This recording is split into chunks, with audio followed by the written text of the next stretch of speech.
Karl Wolff presented to the world the absolute unblemished perfection of the old German aristocracy, a figure who seemed to have stepped directly out of a recruiting poster for the Imperial Officer Corps.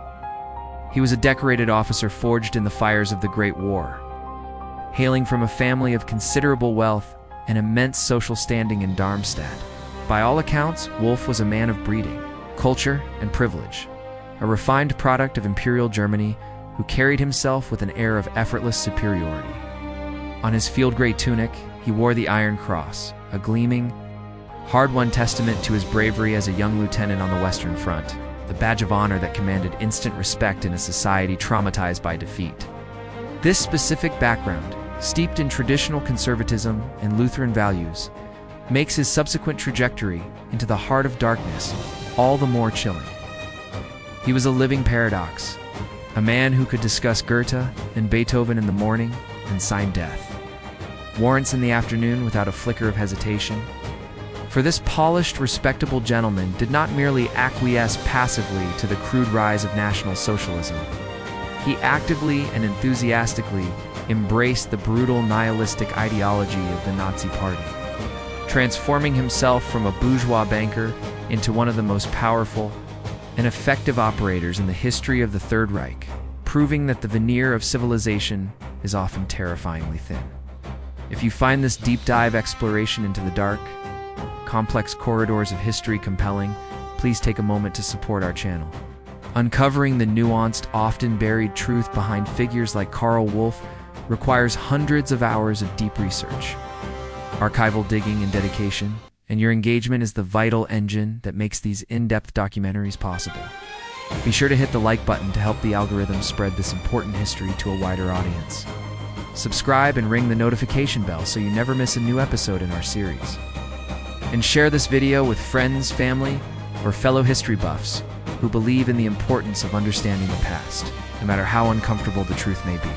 Born at the very dawn of a new century in 1900, Karl Wolff was the son of a highly respected district court judge, a position that carried significant local prestige in Darmstadt.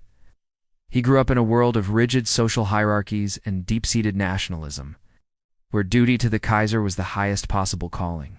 Like an entire generation of young men from his privileged class, his youth was defined and consumed by the patriotic fervor of the First World War.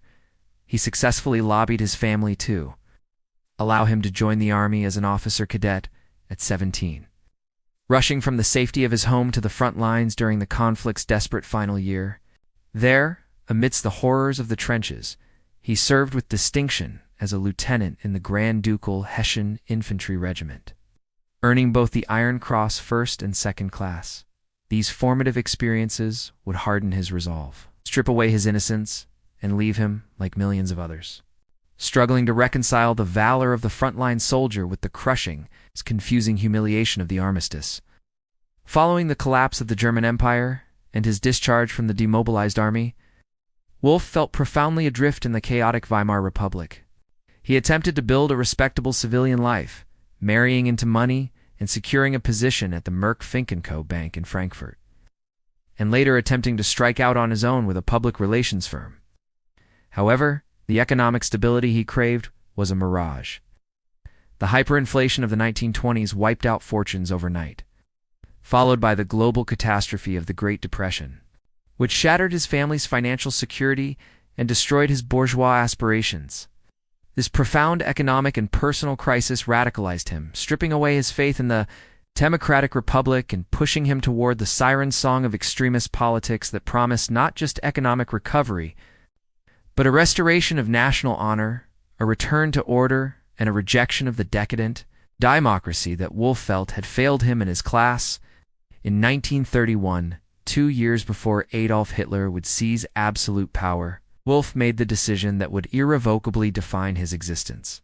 He formally joined the Nazi Party, receiving party number 695,131. But more significantly, he also joined the Schutzstaffel. The question that defines Wolff's career is one of astonishing ascent that seems almost impossible in a traditional hierarchy. How does a seemingly unremarkable former banker, a recent joiner to the party, and a mere SS Sturmführer catapult himself to the epicenter of the most feared organization in the Third Reich in a matter of months. The answer lies not in battlefield prowess, nor in the rabid fanaticism of the street fighters, but in a unique blend of administrative genius, social grace, and an unerring instinct for navigating the currents of intra-party power. Wolff possessed a banality of evil in its most efficient form. He was the technocrat who could organize chaos, soothe egos, and present a facade of respectability that made the radicals seem palatable. These qualities led him directly to the desk of Heinrich Himmler.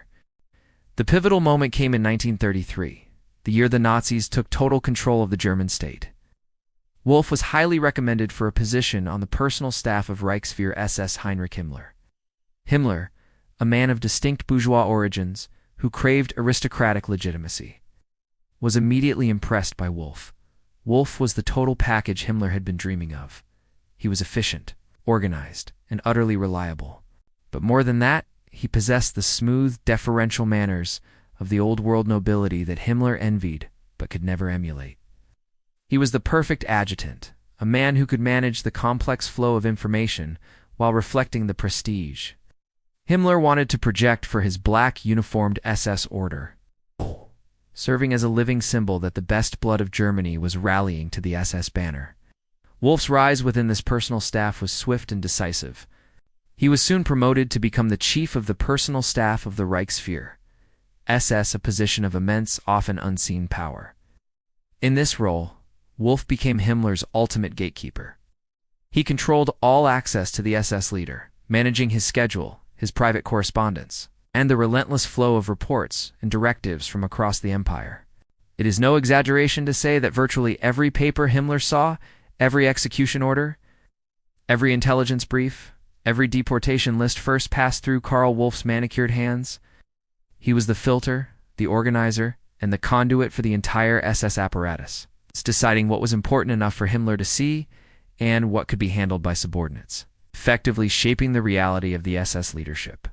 He became the indispensable buffer, shielding Himmler from the mundane annoyances of administration so the Reichsführer could focus on his grand, twisted ideological visions. As if being Himmler's gatekeeper wasn't enough power for one man, Wolff was handed another, even more critical role. He was appointed the official SS Liaison Officer to Adolf Hitler himself. This dual-hatted position placed him at the absolute center of Nazi power. He not only managed Himmler's dark empire, but also served as the primary bridge between the two most powerful men in Germany. Wolff was a constant presence at Hitler's side, attending high-level military briefings and strategy meetings, ensuring that the SS's interests were always represented, that Himmler's voice was heard in the Führer's ear, and that the will of the SS was executed across all branches of the state, often mediating the intense friction between the party, the Wehrmacht, and the SS. Within the SS, an organization defined by its capacity for brutality, Wolff cultivated a unique, almost disarming persona. He was known affectionately, and perhaps enviously, by other high-ranking Nazis as Wolfchan or Little Wolf. He was also frequently referred to as the Prince of the SS. This moniker perfectly encapsulated his image. He was not a jackbooted thug like Third Reich, nor a cold technocrat like Reinhard Heydrich. Wolff was known for his disarming charm, his refined tastes, and his unparalleled network of connections. He was the sophisticated courtier in a court of barbarians, the man who wore the death's head insignia but spoke like a diplomat, attending operas and dinner parties in Berlin while his colleagues organized pogroms. Leveraging his unprecedented access to both Himmler and Hitler, Wolff meticulously built a powerful personal network that spanned the entire Nazi state. He was on friendly terms with government ministers, Wehrmacht generals, and industrial titans. For many outside the immediate SS circle, he was the acceptable, friendly face of Himmler's otherwise terrifying organization. If one needed a favor from the SS, if an industrialist needed a contract or a general needed a transfer, they didn't go to the dreaded Gestapo headquarters. They went to the charming, reasonable General Wolff. He was the ultimate facilitator, the man who could make problems disappear, and open locked doors with a polite word and a well-placed phone call, making him indispensable to the regime's elite. I cemented these bonds at lavish hunting parties and gala dinners, engaging in the social diplomacy that greased the wheels of the totalitarian state. Beyond his ceremonial and adjutant duties, Wolff was a logistical and financial linchpin for the expanding SS state. He was instrumental in handling the vast finances of the SS, securing the resources and political capital necessary for its explosive growth. This often meant plunging into the viper's pit of the party's internal rivalries, competing with formidable figures like Hermann Göring or Martin Bormann. It was here his personal charm was not just a social grace but a potent political weapon, allowing him to soothe egos and navigate conflicts that would have destroyed a less politically astute man. He famously managed the circle of friends of the Reichswehr, SS, group of wealthy industrialists who donated millions to the SS in exchange for Wolff's protection and favor. This slush fund, often referred to as the S account, allowed Himmler to bypass state budget oversight and fund his most bizarre racial experiments, with Wolff acting as the bagman for this massive web of corruption that bound German industry to the SS in a pact of blood and gold. It would be a mistake to view Wolff as merely a cynical opportunist, though he was undoubtedly that as well. By all accounts, he was, in his own twisted way, a true believer and idealist who genuinely subscribed to the SS mission of creating a new, racially pure Germanic elite. He saw himself as part of a noble order, a modern-day knighthood protecting the Reich. But this polished exterior, this belief in a higher purpose, was a mask. It hid a detached willingness to participate in the most barbaric crimes imaginable, all while maintaining the composure of a gentleman. He proved that refinement and education were no barriers to monstrosity. In fact, they sometimes allowed the machinery of death to function more smoothly, stripped of the visceral machinations of direct violence. After the war, Wolff's primary line of defense was that he was nothing more than a glorified bureaucrat, a paper pusher trapped behind a desk in Berlin, far removed from the blood and mud of the killing fields. He insisted he was merely an administrator, Himmler's chief of staff, implying he was ignorant of the atrocities he was helping to organize. He crafted a narrative of the gentleman soldier who was unaware of the excesses of the regime. But this defense crumbles under the weight of historical evidence. That paper he pushed, that correspondence he managed, was the very machinery of genocide.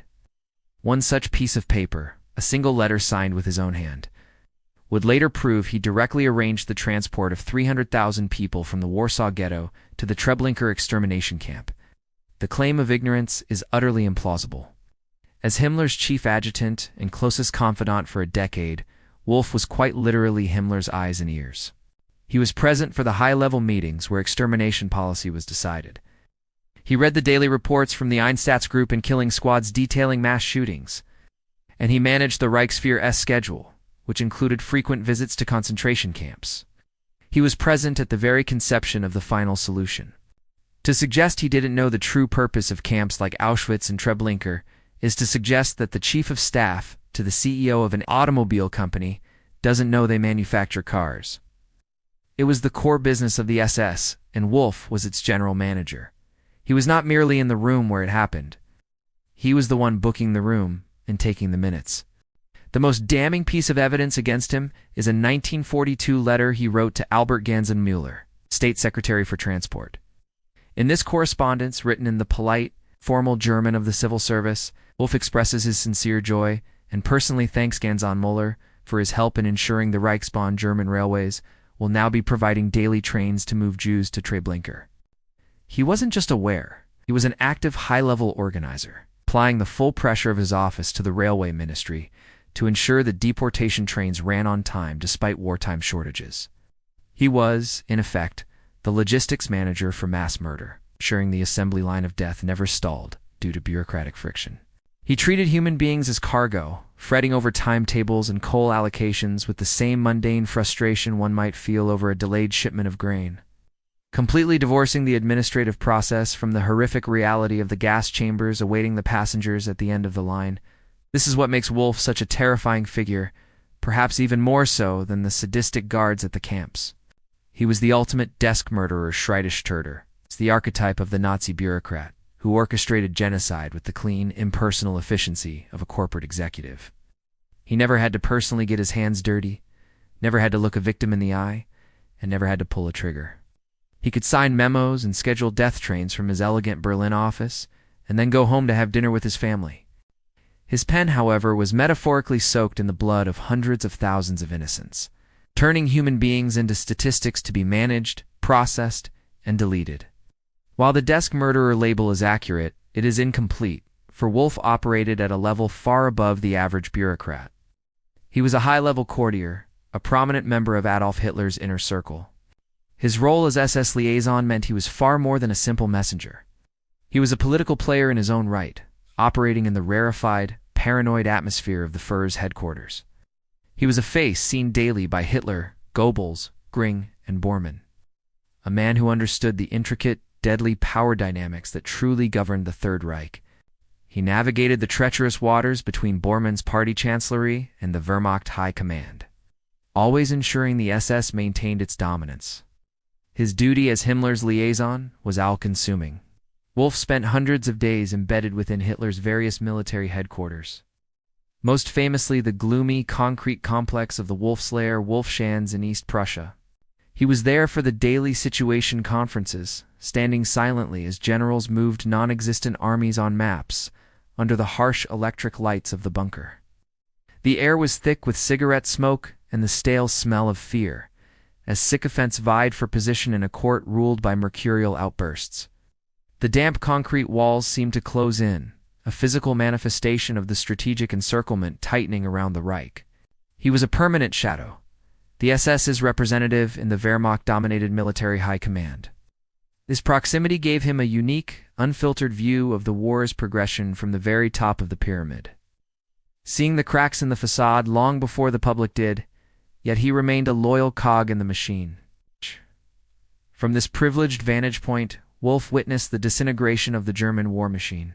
He saw Hitler's irrational decisions, his moments of supposed genius, and his trembling deterioration as the tide of the war turned. More profoundly, he experienced the complete isolation of the high command from the world they were destroying. In the damp, claustrophobic concrete bunkers of the Wolff's lair, they lived in an echo chamber of ideology and delusion. Wolff, with his deferential reports, actually helped to maintain this delusion, carefully curating the information that reached Himmler and Hitler to hide the catastrophic reality of the crumbling fronts. After a decade of unwavering loyalty, Wolff's charmed life shattered in 1943. The cause was not political failure. It was absurdly personal. Wolff decided to divorce his wife to marry Countess von Bernstorff. This action infuriated Himmler, who saw himself as the moral arbiter of his SS order and had strict views on the sanctity of good German marriages. Himmler forbade the divorce. Wolff, in a dangerous act of defiance, went directly to Hitler, who personally approved the marriage.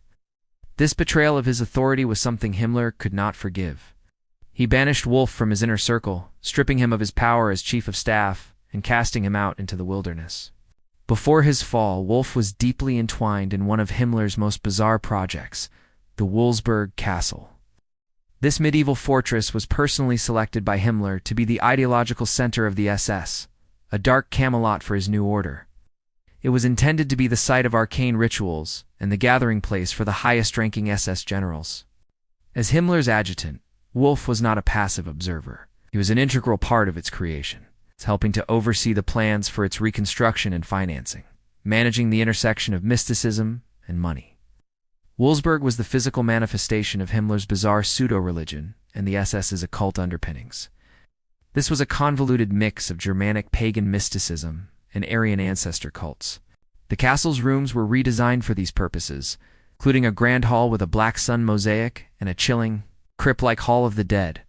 Wolff, the sophisticated man about town, was fully complicit in its establishment, engaging in the mysticism just as readily as the politics, seemingly seeing no contradiction between his modern banking background and this perverse distortion of history. As Himmler's chief of staff, Wolff was deeply involved in the administration of this SS Vatican. He helped manage the budget, requisitioned rare materials during wartime, and oversaw the architects. He was a key figure in organizing the occult-like ceremonies held within its walls, where SS leaders would sit like Arthurian knights.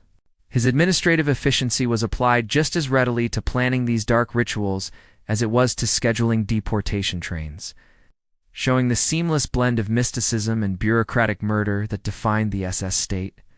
The fantasy of this SS Camelot was built on a foundation of unimaginable suffering. The reconstruction of Wolfsburg was carried out using slave labor from the nearby Niederhogen concentration camp. Thousands of prisoners, including Jehovah's Witnesses and Soviet POWs, were worked to death on the project. As the project's high-level administrator, Karl Wolff certainly knew who was building his boss's fantasy castle and the terrible human cost. He walked the grounds, saw the starving laborers, and simply regarded them as expendable tools for the greater glory of the SS, ostracized by Himmler. Wolff needed a new posting to save his career. He leveraged his direct relationship with Hitler. In September 1943, just as Italy was collapsing, Hitler gave his Wolfchan a new, powerful, and dangerous assignment. He was to go to Italy and take control, serving as the Führer's representative in a crumbling theater. Wolff's new title was ominous: Supreme SS and Police Leader for Italy. This position effectively made him the military governor of the occupied territory, second only to Field Marshal Kesselring, was now in charge of all SS and police units, including the Gestapo and the forces assigned to maintain order. The urbane prince of the SS had been transformed into one of the most powerful satraps of Hitler's crumbling empire, ruling over a land in chaos with the power of life and death over millions. His mandate from Hitler was brutal. First, ruthlessly suppress the rapidly growing Italian partisan movement. Second, implement the final solution on Italian soil, deporting Italy's Jewish population. Third, use his SS forces to hold the country for the Reich. This marked a fundamental shift in Wolff's career. He was no longer just a desk murderer in Berlin. He was now a frontline commander. The orders for massacres, torture, and reprisal killings, like the Ardeatine Caves massacre, would now be issued under his name. Karl Wolff arrived in Italy in late 1943 expecting to impose order. Instead, he walked into chaos. The Italian king had arrested Mussolini, and the new government had signed an armistice with the Allies. The country was in a state of civil war, Mussolini's puppet republic in the north, and partisans fighting everywhere. This was not a stable province. It was a collapsing front line, where every shadow held a threat, and every road was a potential ambush site. The strategic situation was hopeless. The German army was in a desperate retreat before the superior firepower of the American and British forces. In their rear, a massive partisan movement was attacking supply lines. Wolff quickly realized his new kingdom was built on sand. He was presiding over a dying regime. It was only a matter of time before the Allies overran the country, and he would be held responsible for every atrocity. The partisan war was savage and unrelenting. German convoys were decimated in mountain passes, and in retaliation, Wolff's forces unleashed a campaign of terror against the civilian population, burning villages and executing hostages in a spiral of violence that stripped away any remaining pretense of chivalrous warfare. His instinct for self-preservation kicked into high gear as he began to look for an exit strategy. All his sophistication was useless here. In this climate of desperation, truly explosive order came from Hitler. Prepare for Operation Rabbi, a plan to occupy the Vatican, seize its treasures, and kidnap Pope Pius XII. This act would have set the Catholic world ablaze and been a propaganda disaster, destroying any hope of negotiation. Wolff immediately recognized the insanity of this order. Instead of obeying, he made his first treacherous move. He delayed the operation with logistical excuses. Then, in an act of extraordinary daring, he established a secret channel to the Vatican.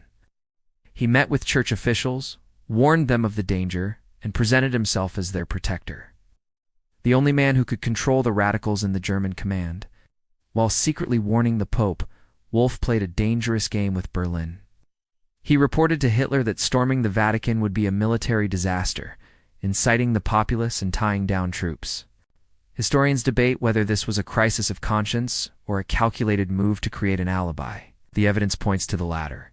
He was hedging his bets.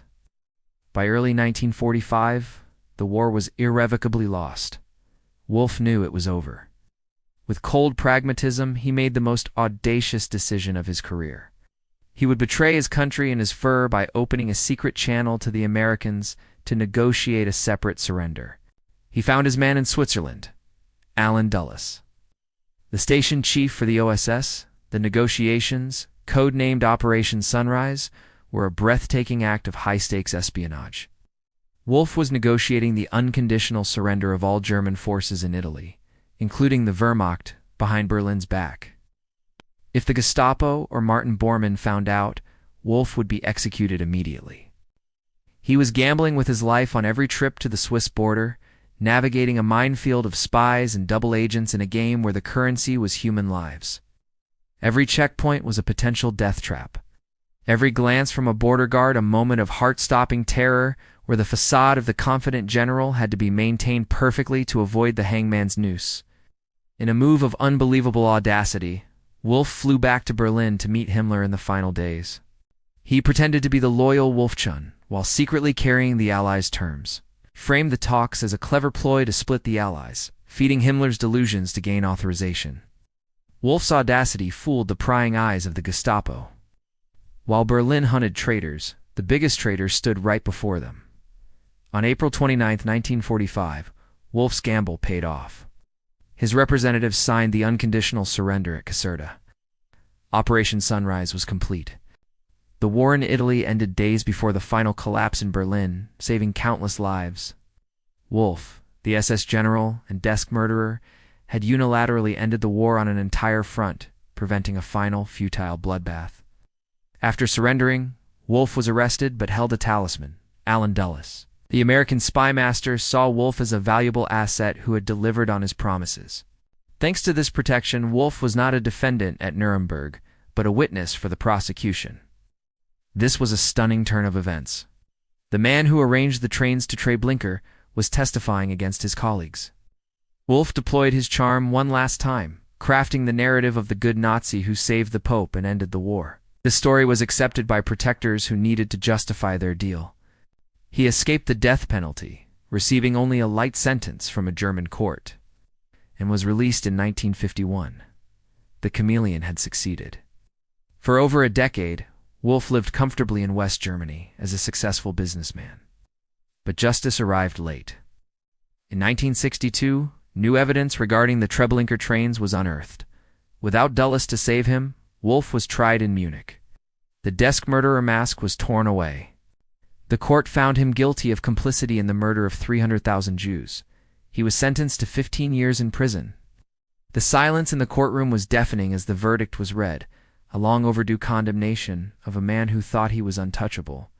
Yet even here he succeeded one last time. He served only a fraction of his sentence, released in 1971 for health reasons, and died a free man in 1984. Karl Wolff remains a complex character study.